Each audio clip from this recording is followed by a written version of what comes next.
Welcome to The Writer's Dream. This is a show where authors can talk about how they write their books, how they publish their books, and how they market their books. We are on Facebook. We are on YouTube. Just search for The Writer's Dream. If you have questions about the show, please address them to Facebook, and I will try to get back to you on those. We are now on Pinterest. We have a few little items on Pinterest. So if you are a writer and you would like to be on the show, please go on my website, which is just merely my name, Linda Maria Frank, and contact me through the website, and I'd be happy to have you on. We do 2 shows a month, 2 interview shows a month, and we have some very interesting people on our show. Today's guest is Karen Ray Levine, who is the writer of All About Colorblindness, Sister Raven, and The Clay Messiah. Yes. And 3 very different books, which indicate to me, Karen, that you are a multiple source of information. Sometimes I think too much, and there are so many topics that I'm interested in. Yeah, it's difficult, isn't it? It's difficult to be, I'm going to say this, but it's difficult to be a smart person. Right? It is. Your head kind of almost wants to explode at times. It's true. Can I say it's true? Yes, it's true. yes. But there are perks, and Would you want to? I love to learn. I just love to learn. Me too. I like to find out about things. I like to know things. I like to know things, and not only do I like to know things, facts. I like to know personal things about. I want to know about the people, which is why 2 of my books are really historical fiction or maybe historical fantasy, so with some fantastic elements, because my imagination can take over as well. So I want to know about the history, and on the 2 books that are historically based, I did a lot of research before. But what I think I really wanted to understand was the people involved, and not just the facts of what happened. You know, I mean, I did discover some amazing facts about what happened, but what was more amazing to me was what it was like for the people, especially in The Clay Messiah, which takes place at the liberation of a concentration camp. And one character is a soldier, a Jewish American soldier who's part of the liberating force. And the other one is a survivor. And there's also a field nurse, who's part of it. And there is a little bit of fantasy with a creature called the golem. I was gonna say, which book do you want to start with and tell us about all of them, but since you've started with them, go right ahead. Well, I love the golem. He keeps popping up in all the stories I read. I know, he's becoming more popular. I see him absolutely. in more books. And less frightening. He's more like a good guy. Well, the history of the golem, which I did a lot of research about. The golem, you can really go back to the Old Testament, where Adam is made of clay, and there is mention of a golem, and God made man from the earth, but a golem is not made by God; he's made by man, so he does not have a complete soul. So sometimes in old stories, in the Jewish folklore, they're comical.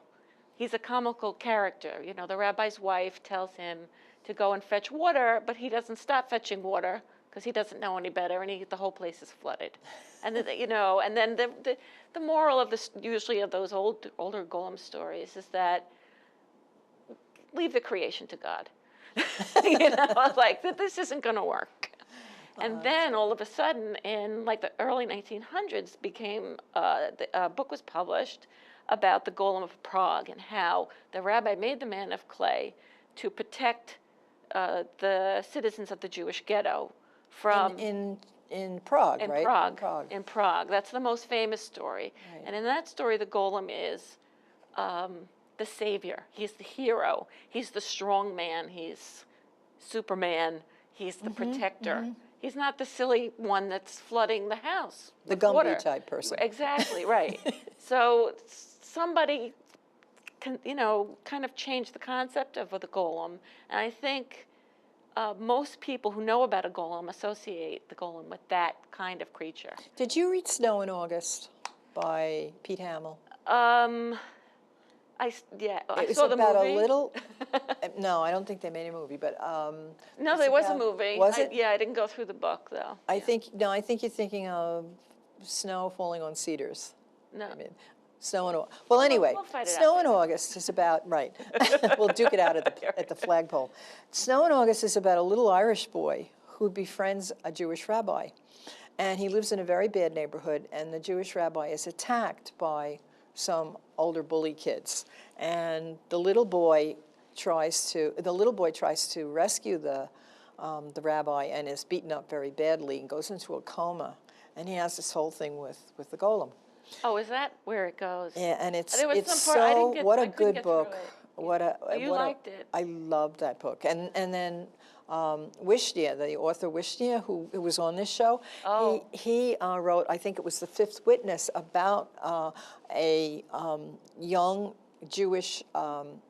He was like an aide to the rabbi, and he leaves Poland because they were all driven out of Poland. But this takes place, back in the Middle Ages, and he goes to the ghetto in Prague, and the Christians kill a little Christian girl just so they could blame it on the Jews in the Prague, and in the ghetto, I'm sorry. And so the whole story revolves around how they use the golem to help solve the problem, protect That's the ghetto. basically the savior's story in the Golem of Prague. Right, so in both of those stories, you really didn't see the goofy element of it, the silly golem, but the No, good you golem. see, well, is it good? That's what I questioned when I wrote the book. Okay, so tell us about it. How good is it to be a golem? I don't know. Sometimes I think you have to be a golem in extreme circumstances. In particular, when you're living in fear for your life, if you're a soldier, or if you're living in a concentration camp, you have to kind of armor yourself. You have to be a golem. You have to leave your sensitivities behind. And so that's a little bit of mysticism that I put into the book, kind of a symbol for what you have to be when you're in complete survival mode. And I wondered what that was like, and I thought it was golem-like, and I thought that being a golem or being like a golem or having a golem is useful. But what if you're not in that situation? Because this book takes place at a liberation. And a lot of stories end with the liberation of the camps, and everybody's cheering, and I thought there must be something more to this. It's the beginning of so many stories. It's the beginning of so much, and people, it was towards the war's end, though you knew the war was still coming to an end, but the survivors didn't know if they, where and how, and the soldiers could still get killed, even though as they were traveling through Germany, they didn't know what a concentration camp was, and they were shocked by what they found. So, but then they're not really free, because Eisenhower, the Dachau concentration camp is in Germany.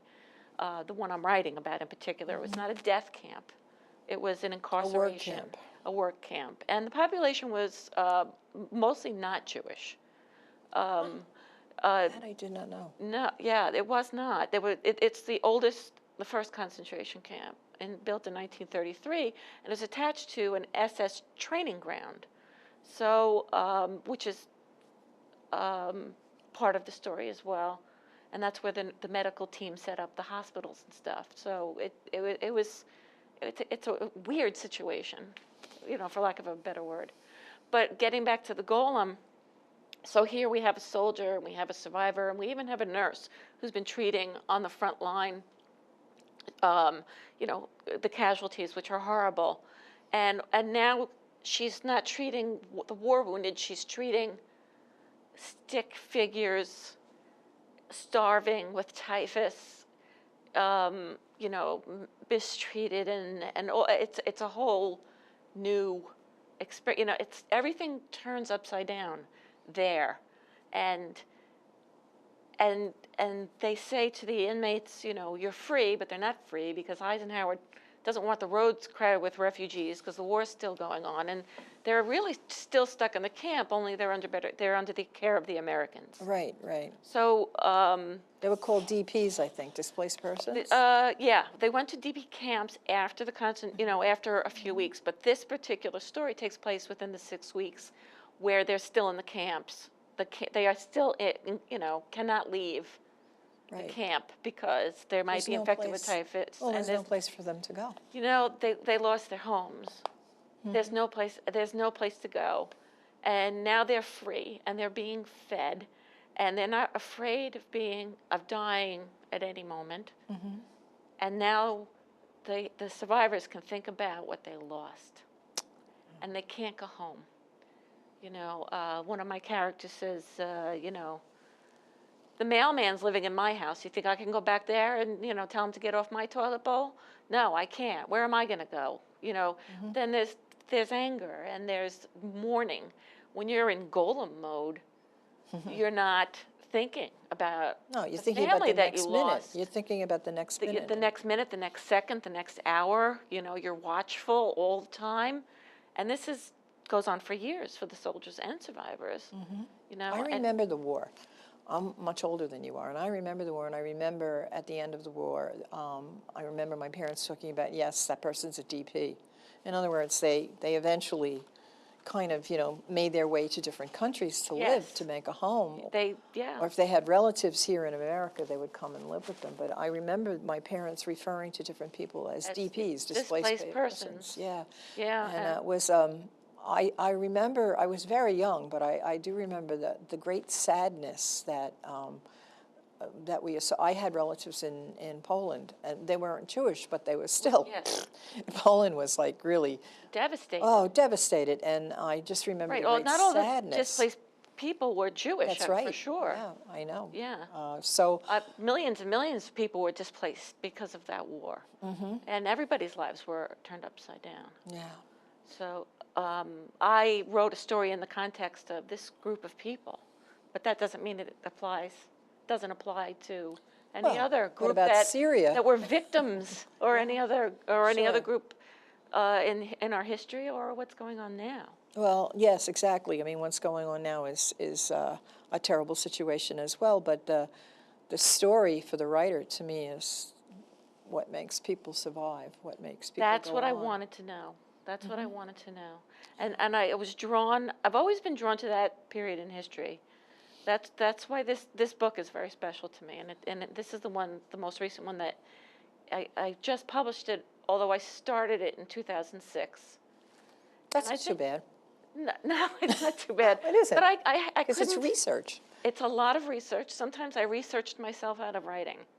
Sometimes I think I did so much research that it was like a kind of an excuse not to write about it because it was scary to write about. Mm-hmm. And I think I had to learn a lot about myself, mm-hmm. and in addition to learning about the history, and I did, and that's why I think it took me that many years, because over those years of my life changed a lot. So when everything that I've written is something that I needed to learn. Maybe it's a little selfish, No. but I needed to learn about me, and except for the picture book, which is for children. Although I did learn a lot, and I did it for my son who was mm-hmm. colorblind, mm-hmm. and there were no resources out, and that's a whole publishing fiasco story. I ended up publishing it myself because nobody thought it was important. So that was a whole other learning experience for me as well. But my life changed as I wrote the book, and I think I needed to, and I look back on both of the novels that I've written, it wasn't until I was done that I looked back and I realized why I wrote it, why I was attracted to that time period, and why I needed to know these things for me.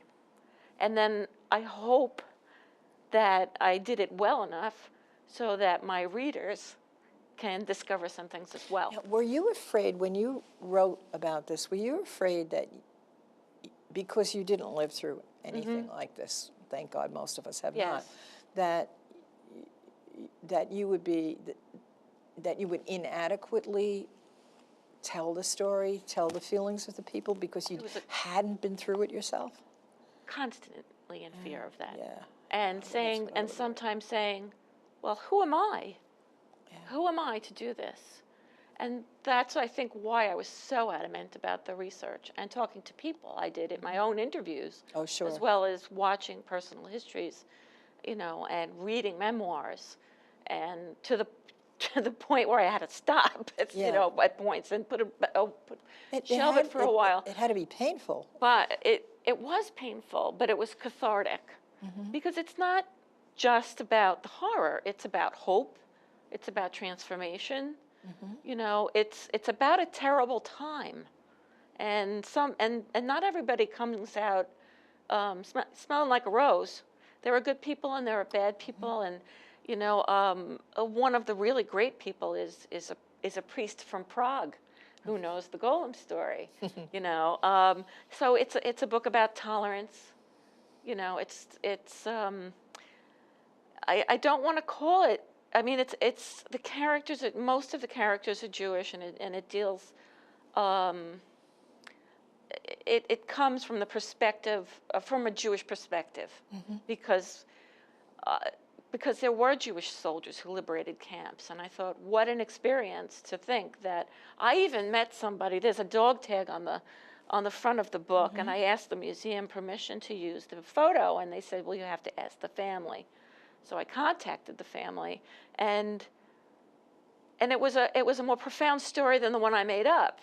It was a young soldier from Poland, and he ended up he escaped to the United States, and then ended up in the army in Europe, but his whole family had perished at the hands of the Nazis, and he was part of the liberation force of a concentration camp. So imagine a young man, you know, these are babies. These are 20-year-olds. Sure. I have a 20-year-old. I can't even imagine him with a gun, you know, or you know, dodging bullets, whatever, or seeing this or experiencing this, and he was a Jewish soldier who liberated the camp, and then found out that that's how his family perished. So how deep can, you know, you can't. No. I can't express it. No. And I think maybe that's what it was, because I wanted, the Holocaust is huge. It's just such a huge, too many people, too many stories. It was filling my brain. I didn't know. And that it happened. And how did it happen, and why, and who's a good guy and who's a bad guy? Are there good guys and bad guys? You know, what is evil? Or maybe it isn't, or you don't. Everybody's got a story. So evil happens when good men do nothing. Evil. Who said that? Was that? I don't know. But it's a quote from. It could be Churchill, but it could be somebody else too. But evil happens when good men do nothing. But are they really evil people? Yeah. Well, you don't know. You know, you look at someone and you can't really put a blanket statement over everybody, and that's my philosophy in life, and that's hard to translate to something where. You know, I see good guys and bad guys. So I took just a little piece, just this little 6 weeks of a horrendous event, and examined it so that I could understand maybe a little more the whole extent of it. And I think I do understand. And I've been actually, I got a great, the most touching review I have of the book is from somebody who was in the 45th Infantry Division, who was part of the Liberation Force. I might have it here. It's from David Israel, his name, and the book he wrote is The Day the Thunderbird Cried. And the Thunderbird was the division's name. They had a Thunderbird on their patch. It's more Right, recent than no. maybe what you have. I just put it up. Yeah, no. And he said I did a good job. So that was the most meaningful thing. Sure. And From somebody who was there. right, I actually used his book as a resource, but I never thought to contact him because he wrote kind of a memoir as a soldier about his unit that liberated the Dachau camp Too and bad what we they didn't saw. know. We could have had him on, too. Oh, On the well, show. you know, he's from Brooklyn, but he lives in Oregon now. Oh. So that's a good reason to go visit Oregon. I really want to meet him. He sounds like a great guy. Yeah. And his book is very interesting. But his book is memoir, and that's a great source. Oh, And yeah. then there are books that are history books, which are a great source. And I think it's fair to say that historical fiction is a good source. It's a good force and source for information if it's accurate. And I made sure that it was accurate down to the Well, my weather. My favorite authors are authors who write fiction based on history, and they're careful about the history. You have to be responsible. Because that is so fascinating. It's what would happen if. Here's let's take the assassination of Lincoln. What happened if? Right, exactly. You know, that's always the most fascinating topic. I'm looking at your 3 books, and I'm thinking to myself, we started with Color Blindness for your son. We went on to Sister Raven, which is like a mythological story about, it's what's very popular today. And then you moved on to a very, very serious work. Do you feel that you grew as a writer through these books? Absolutely. Oh. Because I started with a book for children, and I thought I'd be a writer for children because it was all I was reading when I started writing that book. I was reading picture books. I knew them very well. Yeah. And I found out my son was colorblind when he was 4. It was my youngest son. I had just gotten laid off. I was an engineer at Grumman, and I had time, and I loved to write when I was young. And all of a sudden, you know, once he went into kindergarten and stuff, I had some me time. And what I really wanted to do and started doing was writing and going to workshops and all this. So that's when I said, oh, I'll write a book about colorblindness and everybody will know about it. Well, 14 years later, here it is. So that's a whole publishing story. That was easy for me to write in many respects because I had the information. I knew how to communicate it to children. I'm an organized person, you know, by nature, you know, being an engineer. And I knew kids and how they like to read and write, so I wrote it for every different publishing house in every different format that they had, and nobody wanted to publish it because they didn't think it was important. I'm happy to say now that it's really people are becoming aware of it. So that was my first little, I'll just do this, and then Sister Raven, as opposed to 8 years it took me to write this, Sister Raven I wrote in 6 months. And I thought it was YA because the character is 15. I was particularly careful about the historical background, and it takes place in pre-Columbian native New England. So, but the fantasy is not a traditional tribal fantasy of the period. I made it up. I was discouraged from using that as a setting because there's a political battle about and groups of Native Americans who are not happy about non-natives writing books about Native Americans. And my thesis, when I got my MFA in creative writing, was about Native Americans in children's literature. And I can tell you that, you know, their gripe is real. Oh, yes. You know, yes. Oh, yeah. But for some reason it had to be, and I couldn't put it on another planet, and it just, I went with my gut. That it means I'm not selling a lot of books, but I'm proud of what I wrote, you know. It got an award as a novella, so let's just say it's a novella. I think it's for adults too. The themes are kind of adult. It's like being in an unhealthy relationship. Good children's books are wonderful for adults because the lessons are clearly drawn and simple, and usually they're very engaging because you need to engage children. Right. You know, we read for the sake of, we love a book and we read, and sometimes we put up with a lot of stuff to read the book, but children, You have to Yeah. grab their You interest. you have to be careful with your words. And that, I liked reading young adult because, War and Peace doesn't hold my attention. Oh, I have know, I- tried every possible way to get through that book, and I just but can't. I don't think it's fair to the reader. I'm like, I just want to say, I want to say it in its little words, not as little words, but I want to paint you a picture That's right.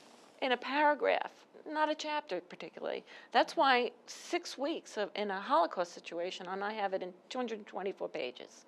And I believe it's engaging and real, and it's been reviewed as such, even by Thane Rosenbaum, who wrote The Golems of Gotham, There you which is go. another Golem book. So, and also a historian who said it was accurate, and of course, I need to get a word of advice from you for Uh-oh. writers Yes? who watch this show. What in your estimation is the biggest challenge for writers, and what's your best marketing tool? my advice to writers is to write from your heart, and write what you need to write, not what somebody else thinks you need to write. Get your story out there. Get your story out. I think Everybody has a story. everybody has a story, and if I have my story is in all of these books. I'm in here. I'm the good guys. I'm the bad guys. I'm everybody. You're the survivor. I'm the survivor. I am the survivor, and I started writing this when I was married to someone, and I didn't want to be, and We must So- talk about that someday. we'll talk about that. But I got a divorce. So I looked back and I said, well, I'm writing about liberation and I got a divorce. So I needed to learn about liberation. And I kind of extrapolated it. And it was interesting to me. And I had other interests, that all came together. I'd say of all of my books, I can say, I'm the only one who could have written this book. And I think that Well, that's that should be the definitely- mantra for every writer. That's definitely. You should be, that book you're writing should be the book that only you can write. And that's what I did, and that's what I'm proud of. And I think you should be. Thank you. Thank you for being on the show. Thank you for not having time about marketing, because I know nothing. I know. That's a whole other show. Oh. Thank you.